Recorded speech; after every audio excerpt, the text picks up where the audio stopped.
स्वास्थ्य में आप दुनिया में कितने नंबर पर? भाइयों बहनों, भारत का डंका बज रहा है कि नहीं बज रहा है? नमस्ते ट्रंप हमने किया कि नहीं किया? वो झुग्गी झोपड़ी में दीवार हमने खिंचवाई कि नहीं खिंचवाई? भाइयों बहनों बताओ, कितना महान मैं प्रधानमंत्री हूँ। लेकिन उसी अमेरिका से रिपोर्ट आता है कि आपके भारत में अल्पसंख्यकों के साथ अत्याचार हो रहा। अमेरिका की इतनी हिम्मत कैसे हुई कि भारत सरकार के खिलाफ वो रिपोर्ट दे रहा है? जैसे देश में जो आप प्रत्यक्ष रूप से हिंदू राष्ट्र भी है ये, उसमें किसकी हिम्मत हो गई? कौन माइका लाल था जिसने 32,000 हिंदू लड़कियों का फोर्सफुली कन्वर्जन करा दिया और उसको ISIS में भेज दिया, सीरिया। और यहाँ की एजेंसियां, यहाँ की सरकार, यहाँ के नेता, यहाँ की पुलिस, यहाँ की खुफिया तंत्र सब खत्म। तो 32,000 अगर भेज दिया तो 32 लाख भी हो सकता है, तब तो ये देश खत्म हो जाएगा।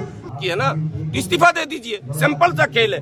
इसलिए प्रधानमंत्री जी बिल्कुल बचकाना काम इन्होंने किया है कि प्रधानमंत्री जी ने कहा कि हाँ ये घटना देखिए, टुकड़े टुकड़े गैंग ने 40,000 गुजराती महिलाओं का जिक्र छेड़ दिया। फर्जी क्यों छेड़ा? वो NCRB का डेटा आया हुआ है। 40,000 महिला लड़कियां गुजरात से गायब हैं। ये 2016 से लेकर 2023 तक का NCRB का डेटा है, जो ऑनलाइन है, वो सरकारी चीज है, वो कोई व्हाट्सएप यूनिवर्सिटी का नहीं है। तो अब तो घिरेंगे ना, जब झूठ बोलिएगा तो झूठ बोले तो कौआ काटे।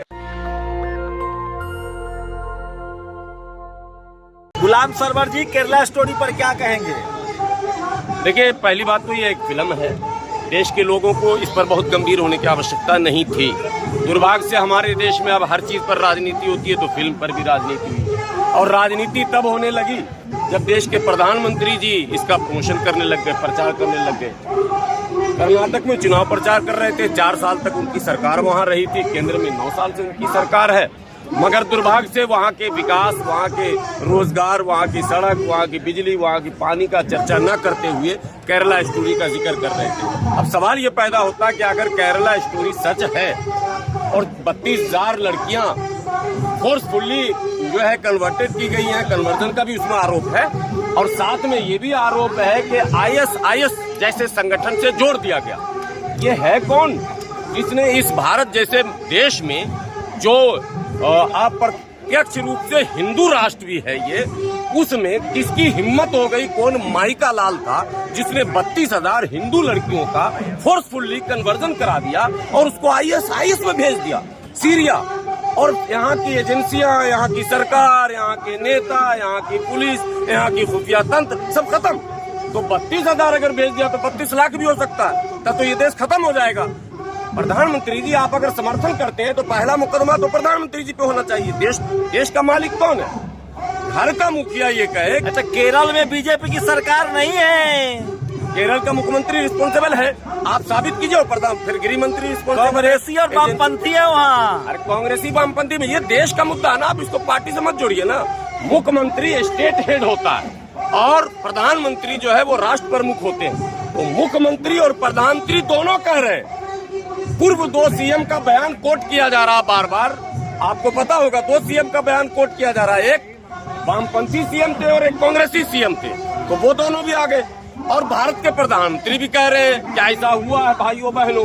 तो अगर भाइयों बहनों ऐसा हुआ है तो भारत के लोगों के लिए चिंता का विषय है कि भारत जैसे देश में जहां के सुरक्षा तंत्र के बारे में प्रधानमंत्री जी 2013 में कहते थे कि सीमाएं तो सरकार के हाथ में है, फिर आगे से जाता है।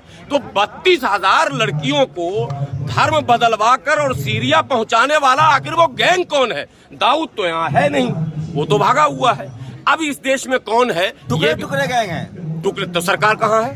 तो टुकड़े टुकड़े तो पूरे देश को टुकड़े कर देगी। आप भाषणें करते रहिएगा कर्नाटक में कि कार्रवाई कीजिएगा, आपको कार्रवाई करनी पड़ेगी ना, सरकार आपकी है ना, इस्तीफा दे दीजिए, सिंपल सा खेल है। इसलिए प्रधानमंत्री जी बिल्कुल बचकाना काम इन्होंने किया है कि प्रधानमंत्री जी ने कहा कि हाँ ये घटना देखिए, टुकड़े टुकड़े गैंग ने 40,000 गुजराती महिलाओं का जिक्र छेड़ दिया। फर्जी क्यों छेड़ा? वो NCRB का डेटा आया हुआ है। 40,000 महिला लड़कियां गुजरात से गायब हैं। ये 2016 से लेकर 2023 तक का NCRB का डेटा है, जो ऑनलाइन है, वो सरकारी चीज है, वो कोई व्हाट्सएप यूनिवर्सिटी का नहीं है। तो अब तो घिरेंगे ना, जब झूठ बोलिएगा तो झूठ बोले तो कौआ काटे। अब कौआ काटने दौड़ गया उनको। ममता बनर्जी ने क्यों बैन किया फिल्म को? आपको कर्नाटक में वोट लेना था, तो आप सरकार चलाते हैं, जैसे अब मैं सरकार में हूं तो मैं लोगों को बताऊंगा 4 वर्षों में हमने ये काम किया है, आगे आपका आशीर्वाद रहेगा तो 5 वर्षों में हम ये काम करेंगे।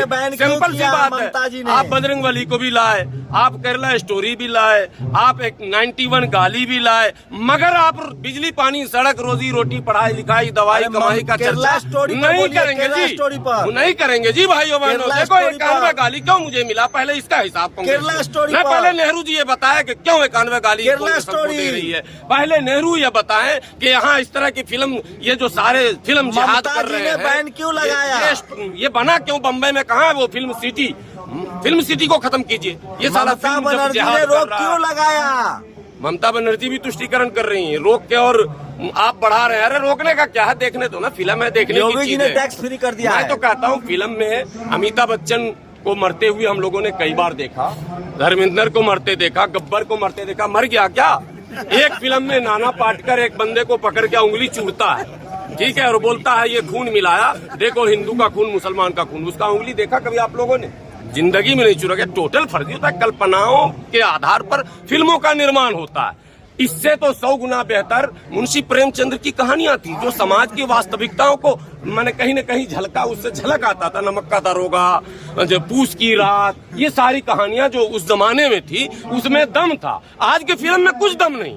आज की फिल्म में तो रोज हीरो मर रहा है, हीरोइन मर रही है, विलेन मर रहा, सब मर ही रहा, फिर सब जिंदा खबर मगर उतना ही तादाद और बढ़ रहा है। ये खामखा तो लोगों को ये सोचना चाहिए कि भैया फिल्म है, रहने दो, दिखा रहा। अच्छा मुसलमान हिट हो गई है, नहीं मुसलमान का उसमें अगर कुछ दिखा दिया तो क्या फिल्मों में हिंदू के खिलाफ नहीं दिखाया गया क्या? अरे फिल्म है, उसमें सब चलता है। हिंदुओं के खिलाफ बहुत कुछ दिखाया गया इस देश में, सैकड़ों ऐसी फिल्में आई है, कई धर्मों के खिलाफ दिखाया गया, ऐसा नहीं है। फिल्म को फिल्म रहने दीजिए, प्यार को प्यार ही रहने दो, कोई नाम न दो, ये कहा गया। आप फिल्म को भी राजनीति में, उधर धर्म को भी राजनीति में, सब कुछ को लाके राजनीति में। राजनीति विशुद्ध रूप से रोजी रोटी पढ़ाई लिखाई दवाई कमाई पर होनी चाहिए। आपका शिक्षा का स्तर क्या है, स्वास्थ्य में आप दुनिया में कितने नंबर पर? भाइयों बहनों, भारत का डंका बज रहा है कि नहीं बज रहा है? नमस्ते ट्रंप हमने किया कि नहीं किया? वो झुग्गी झोपड़ी में दीवार हमने खिंचवाई कि नहीं खिंचवाई? भाइयों बहनों बताओ, कितना महान मैं प्रधानमंत्री हूं। लेकिन उसी अमेरिका से रिपोर्ट आता है कि आपके भारत में अल्पसंख्यकों के साथ अत्याचार हो रहा। अमेरिका की इतनी हिम्मत कैसे हुई कि भारत सरकार के खिलाफ वो रिपोर्ट दे रहा है? इसका मतलब आपका डंका फूट गया, चला नहीं। आपने भाइयों बहनों, भारत का डंका बज रहा। कतर जैसा चीटी भर देश, लोतरा तो जंतर मंतर में आदमी हट जाएगा, 1 करोड़ भी उस संख्या नहीं है कतर का। कतर की आबादी 1 करोड़ की नहीं है, वो हमारे राजदूत को तलब कर लेता है और आपका डंका बज रहा है या डंका फूट गया।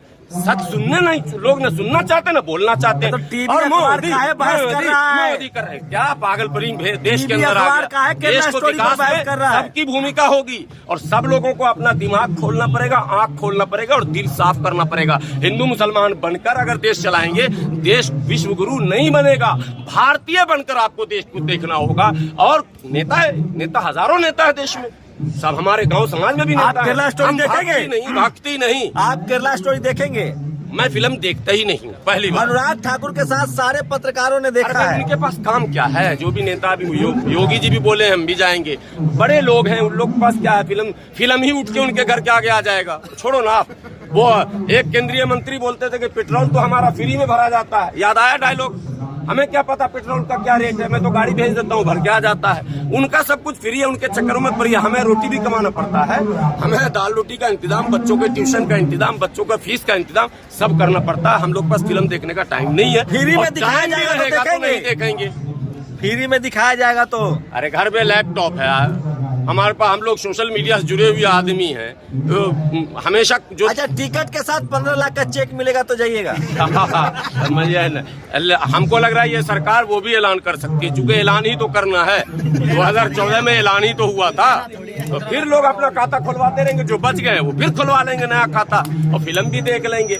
आपने कोई गलत नहीं कहा कि ऐसा भी हो सकता है, कह दे, लेकिन ये अभी नहीं होगा, ये होगा 2024 में। 14 में हुआ था तो 24 में हो सकता है, 15-15 फिल्म लाख का मकसद क्या लगता है आप लोग? मकसद कुछ नहीं, देख मैं फिल्म को बिल्कुल सीरियसली नहीं ले रहा हूँ। एक अफवाह भी आई है। अफवाह 32,000 जो कहा था वो बेचारा सिलेंडर हो गया, वो तो खुद परेशान है कोर्ट में जवाब देते देते, वो 3 पे आ गया। देखिए 32,000 अग्निहोत्री ने भी माफी मांग ली है। मैं कह तो रहा हूँ कि 32,000 अगर जीरो गलती से 3200 बोल देता, कहता हुजूर गलती से 1 जीरो बढ़ गया। अगर 320 कह देता, हुजूर गलती से 2 जीरो बढ़ गया, सीधे 3 पर आ गया, तो फ्लॉप तो वहीं पर हो गया खेल। इसलिए इन चक्करों में पड़ने का ही नहीं है, इससे और उसका प्रचार बढ़ रहा है और लोगों में उत्सुकता बढ़ रही है। अब ममता बनर्जी ने बैन कर दिया, उधर स्टालिन साहब ने बैन कर दिया, अब उससे लोगों में ये आ गया देखें कैसा है, देखें कैसा है। वही पठान जैसे हिट हो गया था, विरोध कीजिएगा तो हिट हो जाएगा, इस चर्चा ही मत कीजिए। इसकी फिल्म है, ठीक है, उल्टा सीधा फिल्म होता ही है, कल्पनाओं पर आधारित होता है। फिल्म में कितना जहाज गिरता है, कितना ट्रेन टूटता है, कितना कार टूटता है, एक को तो कार तोड़ के दिखा दे कोई हीरो अपना, वो सब सिस्टम है, चल रहा है, लोग देखते हैं। जैसे आप तो टेलीविजन बहस में जा रहे हैं रोज, जाते ही है, यही केरला स्टोरी पर कई सब्जेक्ट होते हैं। आज केरला स्टोरी पर सुबह 12 बजे भी था एबीपी पर। अभी आपने देखी है? नहीं देखे बगैर हम लोग, इतना तो ज्ञान है ही, हम लोग को देखने की कोई जरूरत नहीं। अखबार पढ़ते हैं, अखबार में सारे स्टोरी आता है, क्या हुआ, कैसे हुआ, क्या कब लगता है फिल्म बनाने का उद्देश्य क्या है? मोदी जी क्यों प्रचार कर रहे हैं? मोदी जी का उद्देश्य पूछिए, फिल्म वालों को आप कटघरे में मत लाइए, फिल्म वाले ऐसे ही बनाते हैं। वो ओ माई गॉड क्यों बनाए थे?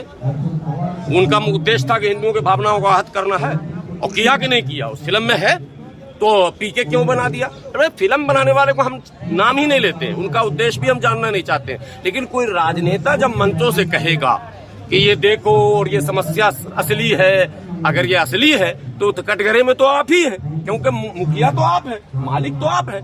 तो ये बताइए कि ये आतंकवादी संगठन आया कहां से, ISIS भारत में? और 32,000 लड़कियों, केरला में 100 टोटल जिला जो है वो मैं आपको बता दूं, केरला में टोटल जिला 14 है और 991 गांव है, 941 गांव है, 941 गांव है। 32,000 लड़की गायब हो गई, तो हर गांव से 10, 15, 20 गई होगी, तो हल्के मत जाएगा। हम लोग के गांव में एक लड़की गायब होने की अगर खबर हो जाए, डाइन समझ के लोगों ने मॉब लिंचिंग करके मारा। बिहार, यूपी में ऐसी घटनाएं हुई हैं, जबकि कोई घटना नहीं। गुजरात में कैसे 40,000 गायब हो गए? ये चिंता का विषय है ना।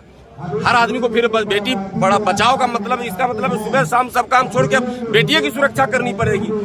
आपने तो नारा दिया था 2013 में ही, बेटी बचाओ बेटी पढ़ाओ, और यहाँ बेटियां गायब हो रही है, वो भी आतंकवादी बन जा रही है, तो बहुत चिंता का विषय है। तो ये सवाल तो प्रधानमंत्री से पूछिए, हमसे क्यों पूछ रहे हैं आप? नेशनल दस्तक की आपसे गुजारिश है कि अगर इसको बचाना चाहते हैं तो नेशनल दस्तक को सब्सक्राइब करने के लिए रेड कलर के सब्सक्राइब बटन को दबाएं, फिर बेल आइकन की घंटी दबाएं। नेशनल दस्तक को बचाने के लिए बहुत जरूरी है कि हर खबर को शेयर करें, लाइक करें, कमेंट जरूर करें।